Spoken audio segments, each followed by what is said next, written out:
Today we are going to start chapter number 3, that is motion in a straight line. The unit name is kinematics and chapter name is motion in a straight line. Now first we will learn or understand the meaning of word kinematics.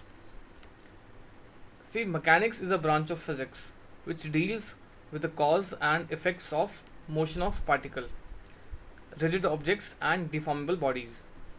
Mechanics has two categories, kinematics and dynamics.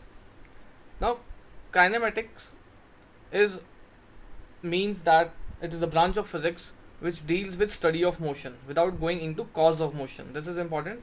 It deals with study of motion but without going into cause of motion.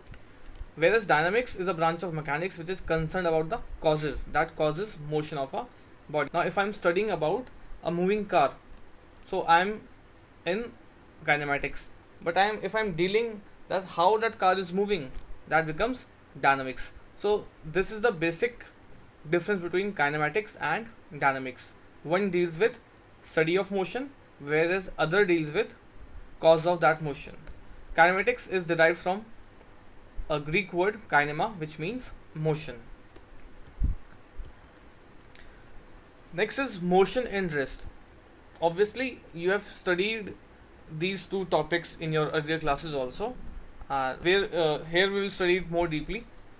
Rest, an object is said to be at rest if it does not change its position with respect to surrounding with the passage of time.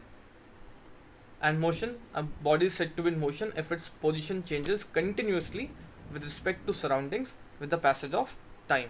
So the body is at rest if its surrounding is not changing, whereas a body is said to be in motion if its position is continuously changing.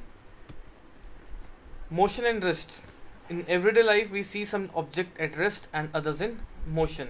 There are various examples when body is at rest and when body is in motion. Here I have pasted two examples of motion and rest. In this they are moving and in this they are not moving, so they are at rest.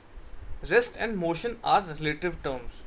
Now this is an important topic, that rest and motion both are related. Suppose you are standing outside this bus and you are watching this bus move. So according to you, that bus is in motion. But if you are the passenger inside and if you see the driver now, according to you, driver is at rest only. But according to a person outside the bus, that driver would be in motion. So there is no meaning of rest or motion without the observer. So this proves that rest and motion are relative terms, that they both are associated with each other. Person can be at rest according to someone but can be in motion according to a different observer. There is nothing like absolute motion or absolute rest. Now what this means? We know that earth is rotating about its axis and revolving around the sun.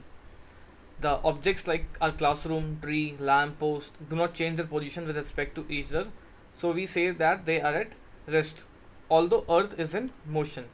To an observer situated outside the earth, say in a spaceship, our classroom, trees or us, including us, would appear to be in motion. Therefore all motions are relative. There is nothing like absolute motion.